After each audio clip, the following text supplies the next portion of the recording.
Talking about Venezuela once again. Systemic important banks. They removed the 1,000 thing on there called monetary awareness.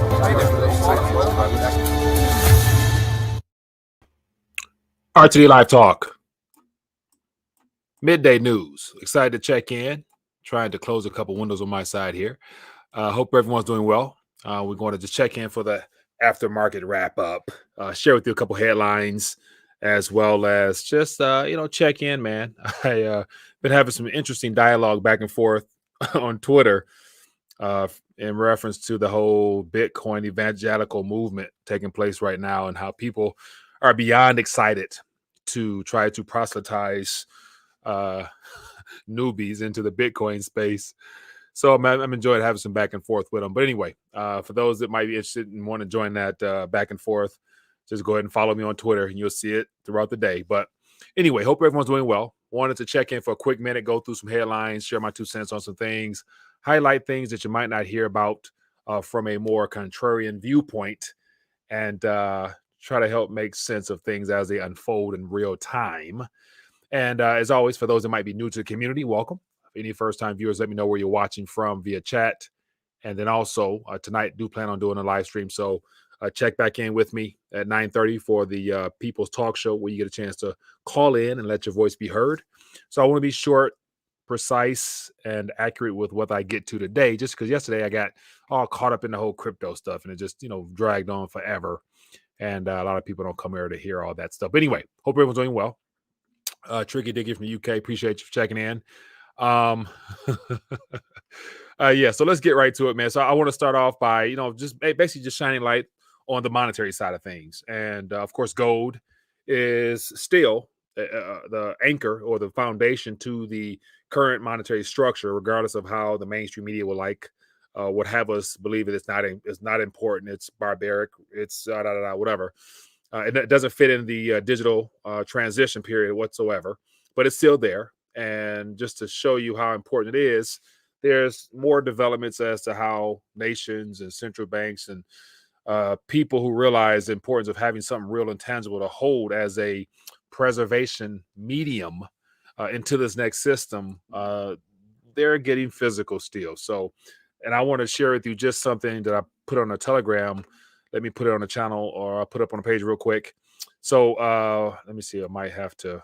Okay, you might or might not be able to read that. Let me know, but I'll read it for you real quick. I just thought this picture to me when I was thumbing through social media and I came across this picture and I saw those two gold eagles there. It's just the picture quality was just so, it caught my attention. So I'm like, man, I gotta copy this and retweet it and share my 2 cents on top of it. But just the picture itself was just so pretty in a world full of digital computer code distractions. But and I also, as a part of my mantra for the last couple of years, when I saw the word dollars right there to the right, and it just hit me like, man, like I just forgot to reiterate the fact that, as it says here, not all dollars are created equal.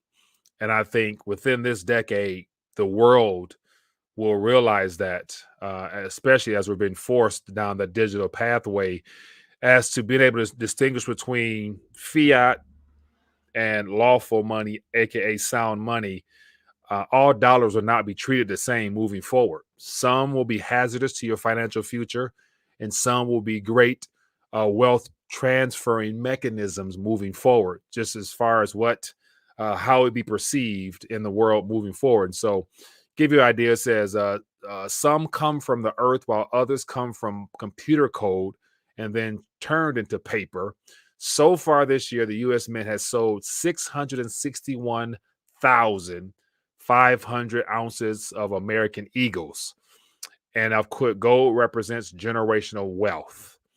And so this second little half here, I saw it out on Twitter or whatever, but the first part was me. But anyway, 661,000 of these bad boys were sold this year. So far, we're only halfway through the year. We're only halfway through the year right now. So imagine the people who are redeeming paper notes and redeeming the digital representations of those paper notes. They're getting out and getting into something real. And I wonder if this has anything to do with the fact that purchasing power in the Federal Reserve version of the dollar is basically being wiped away. And then that allows me to lead into my very next story. Let me get my stories together here. Yeah, why not? So this is, I'll skip around a little bit, but this is an interesting article just because it's like, duh. But then again, as of lately, a lot of people have been giving Michael Burry a lot of attention because of his accurate call from a dozen plus years ago. But then again, I realize at this current moment, it doesn't take a rocket scientist to see the current trajectory of the monetary system when you have a coordinated efforts by all central or the leading central banks to try to rein in on the ease and liquidity that they've over accommodated into the system, and to not think that there will be some type of catastrophic event is like, it's like, how, anybody who's paying attention to what's going on should be able to see that something's going to give, and it will be reflected in the valuation of the things that we price, or the things that we use as measuring tools for our comforts, our cost, our standard of living, and things of that nature. And the product that has been used to inflate it has been currencies. And the same product that has been used to inflate those bubbles are the ones that might be poured back on, like pouring gas on a fire to try to put it out. So it's like, that doesn't make sense. But you get how monetary policy and fiscal policy, when it collides, doesn't make sense at all. But anyway, so Michael Burry, best short investor, says the dollar isn't strong at all, and inflation is eroding the U.S. currency's buying power. And so, not quite sure what this was in context to, but whenever he speaks, the world seems to jump on this based upon his last prediction, which a lot of other people also predicted as well. But let me share with you, I'm not sure why it's so large here, but assuming this comes from his tweet, let me see if I can get it in here, but it's probably too big to read. But it says, this is referring to a tweet. So it says, when you see the mention of a strong dollar, the almighty dollar, please remember this is only in relation to other fiat currencies. It says the dollar is not at all strong, and it is not getting stronger. We all see it every single day in the prices of everything. And so that's how we got that headline saying the dollar and this and that. And this is what the reason why I laid off with the idea that all dollars are not created equal. Just because it says dollar on it doesn't mean it will have the same final outcome for those units. Of course, you guys know that, but maybe your family and friends don't. So it's pressures on you to make sure your family and friends know, for whatever that's worth. All right, keep it moving. And speaking of that, a good example as to how all fiat currencies fall into the same trap. Let's get right over to the next story. What was my next story yet? Give me 1 second here. Man, I'm all over the place. Give me 1 second here. Okay, so we just deal with, just jump in the gold category. Let me see. Let me close some windows here. Man, everything is just too much here. Okay.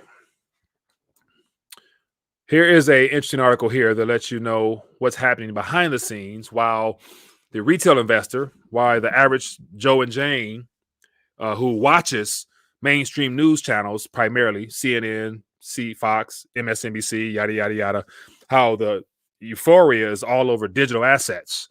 And so I got a video I'm going to share with you that could take me down a rabbit hole, which I don't want to go, but I don't understand how the narrative. I understand the narrative of gold, Bitcoin gold 2.0, whatever. And then you got all the politicians saying it's sound money, better than sound money, better than gold. Okay, sure.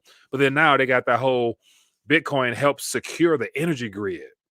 And I was listening to a video, and when I listened to a whole video, I did not see how exactly that is possible. Something that consumes largest amount of energy, how does it help strengthen the energy grid? Like, I don't know, because it doesn't produce anything that goes back into the grid immediately. But anyway, I'm not going to try to understand it. But anyway, so just an idea here. Central banks are increasing gold reserves as inflation, supply chains, fear looms. So think about this. Central banks are the creators in collaboration with their local government. They work hand in hand. One borrows, the other one monetizes. And when it's put it into circulation in collaboration with the commercial bank lending, it turns into the monetary base. So when you have central banks also using gold to protect themselves from, they kept to keep their capital buffers and their reserves in the very same item that they told the American and told the world that it wasn't worth having anymore. It's not a part of the system. It's a barbarous relic. It's, and like Ben Bernanke said, it's not money. It's just, he's, when asked about Ron Paul asked him about his role, what his thoughts on gold was, what was gold to him, he said it was just tradition. It's just tradition. Like, oh, okay, sure. Anyway, but yet once again, don't watch what they say. Don't rely upon the information that comes across your mainstream news sources, because it's all from a script that is steering you down a pathway that the end of that road is going to be problems. And so, just so everybody can know, I got to keep reminding people, just because the whole purpose of this show is to provide monetary literacy. So I want to put all the pieces of the puzzle together so people can understand what money is. And I was also thinking earlier as to how, like, with all this monetary and financial confusion taking place right now, with the anticipation of a recession that we're already in, never really left, but they're hiding the fact that the greater depression possibly lies ahead, because it's a global event. Every nation will be impacted when something gives. And I'm thinking, like, the casualties of war tend to be the people who are directly involved in all of the wartime activity. But the people who are not involved in the wartime activity are the people who are on the sideline, the spectators, those who don't really have as much skin in the game, are the ones that experience the least amount of loss. And if I was to use that same analogy, referring to this global event that's unfolding right now, the people who stand to lose the most, everybody gonna lose something. The people who stand to lose the most are the people who have the majority of their life's financial future dependent upon digits and promises to pay that will not be fulfilled via contracts or, financial promises, retirements, pensions, yada yada, whatever.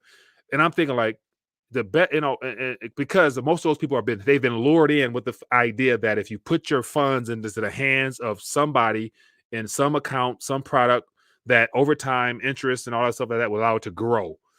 We're well beyond the point of growth. We're in a phase of contraction. The monetary system is contracting because debt in and of itself, if not, expanded upon, deflates and things pop, contracts burst, bankruptcies occur, all the negative deflationary aspects are happening. And so to fight that, governments tend to borrow more, central banks print more to inflate more. That's the continuous loop that always takes place. But what's different about what's happening now is that the people who are less dependent upon the system and are not necessarily expecting all those promises to pay in the future, they will experience the least amount of damage, because if you are able to extract as much of that future projection of value that you think is up there in front of you out and put it into something that is constant, now it'll be there for you regardless of what comes around you. And then you can then disperse it where it needs to go later on as things settle down in the future. And the reason I mention all that and say it that way is because I'm thinking about how, just look at the pathway of a single silver ounce and how important a single silver ounce can be in a time like this. Because a silver ounce, and this goes back to the entire history of this country. If the Coinage Act of 1792 established a dollar as a unit of weight, mind you, the weight now is different. This was a 420 something grains from the Coinage Act, whatever it might be. Okay, difference now. Troy ounce is different than it was, whatever. Okay, but just stay on the surface with it. You look at one coin as $1. If you have $1 in your possession over the last 50, 60 years, it used to be actual one piece of paper for one coin. Now, depending on where you're going, it's 40 pieces of paper for one coin. And you've done nothing. You've done absolutely nothing but just held onto a coin. Automatically, it required 40 more pieces of paper to get you that one coin. Imagine once all the chaos happens all around you, that same one coin that you have, if you were to look ahead in the future, barring, manipulation or not, it will require more than 40 pieces of paper to get that same coin at whatever time period you use for the future. So just being in that one coin, gold, silver, whatever, allows you to not participate in the financial madness. You're excluded from that in a sense, but you still have to put it out there to go get what you need. Yeah, yeah, yeah, sure. But I'm just saying, just to protect for protection's sake, that one coin passed down and through the years didn't do anything. It doesn't have to perform. You don't have to earn any yield on it or nothing. It just sits there. And as the world crumbles, it'll automatically demand more papers in order to be exchanged for value. That's a very interesting, exciting concept there, because it can allow a lot of people to protect themselves without even needing to know much of how sophisticated things are, like the euro dollar and all that other crap, and derivatives. I don't got know nothing about that. I just need that 1 ounce, and no matter what, somebody gonna need it from me. They're gonna give me something of value for it, and then I'll be willing to exchange in the future. Anyway, long rant, but I thought that was relevant. And this goes back to, for those that are just coming in, I'm talking about how importance of metals like never before, and how it doesn't have to be as complicated as a lot of the economists might try to make it seem, just simply because central banks, they're running from their own problems into the only solution that has been historically proven to allow transfers to occur throughout history. And so just, take of it what you may, but this was, I think it was on Reuters earlier. And this is what I really wanted to highlight. This is one of the visual aids I used in the in my little thumbnail. Just look at the historical usage of central banks and their gold reserves. And so, as we can see here, this is when, like, the Nixon closed the gold window here, and at that point, gold was slowly turned into a commodity and commoditized and traded as a resource rather than as money. And central banks, by sheer participation in the fiat Ponzi schemes that every central bank took on, got rid of gold. Gold was irrelevant out of the system. It was just something that traders speculated with on the side. And it wasn't important at all. It was not of a major importance at all in the central bank gold reserves as a whole. But then again, right after the .com, it reached the turning point to where nations like, well, hell, since we're all going to start doing quantitative easing, then we all should also reinsure ourselves. We're going to dish out all this accommodative policy to the world, flood them with paper and digits, but we need to also start accumulating something real to ensure ourselves that we'll have longevity in this Ponzi scheme. And so, as we see from here, central banks around the world started getting gold, heading into the quantitative easing experiment. So here we are today at its peak, and it's already rolled over. And evidence as to how that is playing out shows up in articles like this. Here's Saudi Arabia. Gold refineries to be established in Saudi Arabia. Now, Saudi Arabia, up until none of my lifetime, was a gold-focused country because oil, energy was their primary specialty. But now that the petrodollar system has come to an end, not fully announced, not made public yet, but players that are in this, the big players know where the petrodollar stands. They need to now get back into something else that is real, that you can feel. And so, does it surprise anybody that the gold refineries, it says it refineries, like they're going to have multiple? Why would they be getting into the gold game unless they need to get back into something real in order to be a player when it comes time to the next, basket of currencies, gold currencies or whatever is going to be used by their new partners in China and Russia? They need to make sure that they got something to bring to the table as well, along with energy and everything else. So just an interesting headline here that just shows how more nations are going backwards to something that we're being told to run away from. It says the gold extracted from Saudi mines is refined in Switzerland, which implies a very high cost for the mines, amounting to 35% of their profits. So the fact is, they're tired of shipping gold to Switzerland to let them do all the fine details of weighting it and casting it and all that other stuff, and then bringing it back or spending it into the economy. They're gonna do their own. So, expect more gold to be utilized in different ways in the future. Okay. To the EU real quick. Real quick, I'm gonna get through this.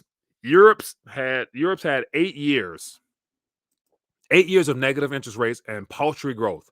Basically, no, they had no growth. I mean, just to be honest, they had no growth. Just said no growth. Now it's being forced to raise rates, and there's still no growth.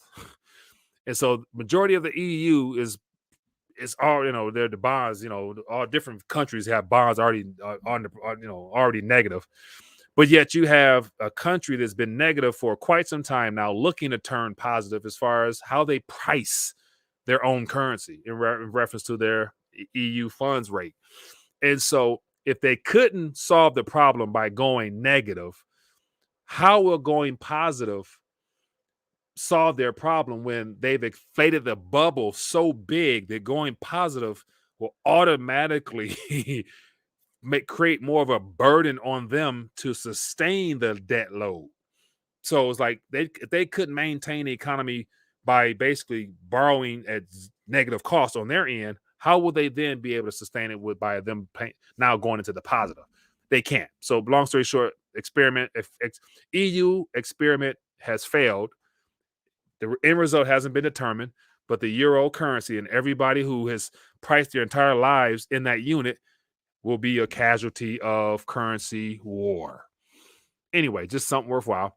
And real quick, I want to touch on the Japanese yen, because the Japanese yen, I think, is a good example. So here is a tweet that I came across earlier that really I've been following the yen, but not really following. But anyway, so here is a tweet from Occupy the Fed movement. And it was interesting because it just gives insight as to the current policy taking place in Japan, where it's not been talked about from this alternative standpoint, unless you go look to different channels. But he says, grab some popcorn and watch what happens when, quote, magical monetary theorists reach the end game in Japan. Bank of Japan's Kuroda, BOJ, will help the economy. So this is their central bank. BOJ will help the economy by maintaining aggressive monetary easing. So think about that statement, how upside down and asinine that statement is. We've already saturated our country with too much currency by buying up everything to the point where we already got negative growth, extremely negative growth. But in order to keep things going, we're going to pump even more air into the bubble. It's not going to end well in China. I'm sorry, in any country, but in Japan especially. And so I use this picture here because I thought it was funny. It says true American patriots. They got, Janet and Jerome, two. Like, these people, depending on whoever writes history 30, 40, 50 years from now, they will either be painted as heroes that helped rebuild back better our economy. And of course, digital currencies, the CBDC, will be a part of their legacy. And the history books, depending on who writes it, will say that they saved the world by transitioning us to digital at the same time that Russia and China decided to, take the world to war. We had to revitalize things by giving people instant cash in their wallets. And so they can be painted as heroes or villains. It all depends on who writes the history books. And based upon prior history in front of us, people who like to speak the truth don't write history books. So anyway, keep it moving. But one thing I want to touch on real quick, just to show you what the Japanese yen. So here, the picture I was showing a moment ago was the Japanese yen compared to the dollar. And so here is the Japanese yen used or compared against a true standard, a true medium. And this is gold. So the Japanese yen, this is today's action. So just today, from the time, the Japanese citizens woke up to like right now as we speak, not sure if the market's open or not, but from the time they woke up to the time right now, whatever time frame it is in a 24-hour period, that's how much the gold has appreciated in the yen. So for those that were trying to exit out of paper, fiat digital yen, they got into gold. They protected themselves a little bit today. And if you flip this upside down, this is what a failing currency looks like. So let's look at the yen as a standard and look at gold as a alternative. So it was fairly constant the last month, and then whoop, It looks like on, let me see, on June 1st, which is last week, something broke. And I wasn't following it in great detail, but something broke June 1st ish in Japan. And boy, let me see. It ain't going to be pretty when this thing ends up. So here's a 10-year forecast. It's already been trending down. And that's all when you compare a dead, dying fiat into something real. And of course, as you can see from the articles I talked about earlier, gold is the standard still to measure actual values of fiat currencies. So anyway, keep it moving. A couple more stories here, and I'm gonna dial back and then jump on. But here's Ray Dalio out here giving permit. He's been given permission to be a spokesman for Truth now. Ray Dalio says central banks to cut rates in 2024, according to the reports. That's, to me, that's too kind. That's too generous. If they are going to try to save the economy the way they have in prior years, they'll need to cut sooner. But as I said before, and time will tell, they're not trying to save the economy. They're trying to bring it down and then bring in something new. So I wouldn't expect them to respond this next crash the way that they have in the past, because they've already attempted 2 rounds of quantitative easing. And if 2 rounds don't work, do you think they're going to try a third? My suspicion is no. We will find out. Yeah. But regardless if they do or they don't, you know where not to be and what not to be in. Anyway, keep it moving. But that's just good old Ray. And let me get to this next one here. So oil is going to be a major topic because that's energy. That's going to be a major topic from here on out.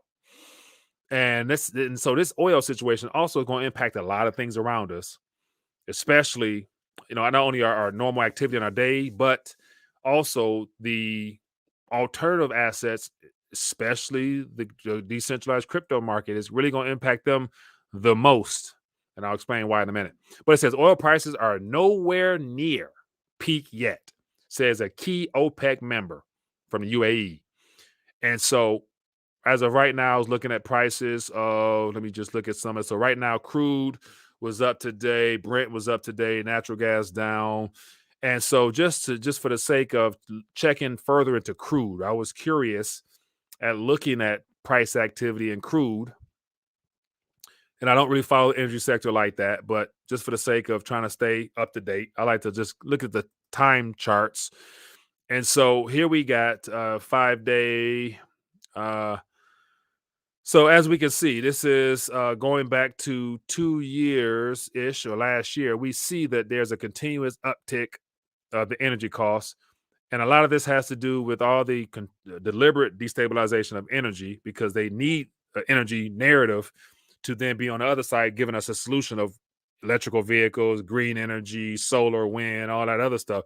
In order to convince the world that's what is needed, they got to make sure as much is very unstable and destabilized in the old traditional, the carbon producing energy sources. So expect more problems. And then there was something else I wanted to show, but anyway, we will see. But I hear forecast people say $300 oil a barrel, yada yada yada, whatever. Okay, cool. And that's up until there is a complete crash similar to 2020, where to go down to whatever it's priced at that point. Okay, keep it going. So here's another thing you guys may not know. Here is the government tracker on Twitter. And so as of today, there's been 39 bills introduced in Congress from yesterday. And so think about this. Our politicians, in my opinion, I don't like to speak evil of no one, but based upon the fruit that falls from the tree, I am able to discern.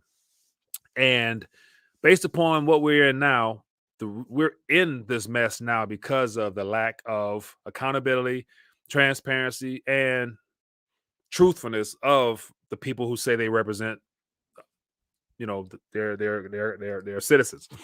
But I'm thinking, like, 39 bills, like, what in the heck can they be suggesting to implement as some type of law or decree or whatever at a time where our money is the second problem we have.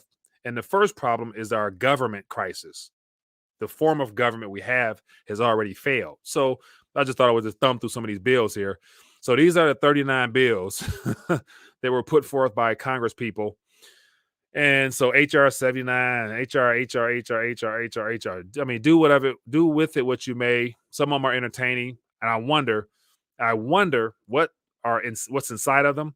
But then again, I know not one single politician who put forth a bill actually wrote it. That's the part that bothers me. They don't write bills; they just pass them along. Like, and that's the part that really irks me. That they'll endorse it, put their name on it, but who wrote it for you and who handed it to you?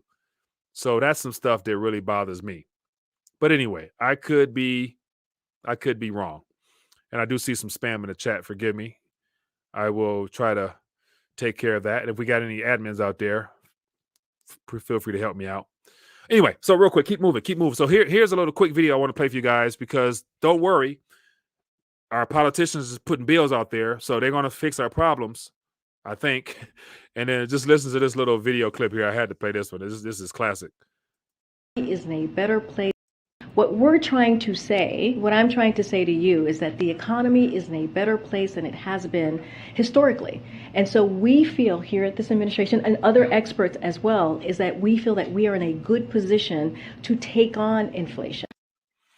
We feel that we're in a good position to take on inflation. Our economy is historically in a better place than it's ever been. I'm thinking like, man, like, when they can just come on TV and lie to you in your face and have you thinking that our economy is better than it's ever been. At the same time, this is the last administration of this current monetary structure, and people believe that. This is mean to me, but I would want to say they deserve what's coming. But then again, that's not good for me to say that. So I don't mean that. I'm just, get frustrated at times, so I say stuff like that. But anyway, I thought that video was interesting. But as always, I appreciate everybody for taking time to bless me with your presence. Just plug back in tonight, 9:30, for a live stream. I will definitely try to plug in and get that involved. I want to definitely hear from you guys. And between now and then, join the social media platforms, Telegram and Discord.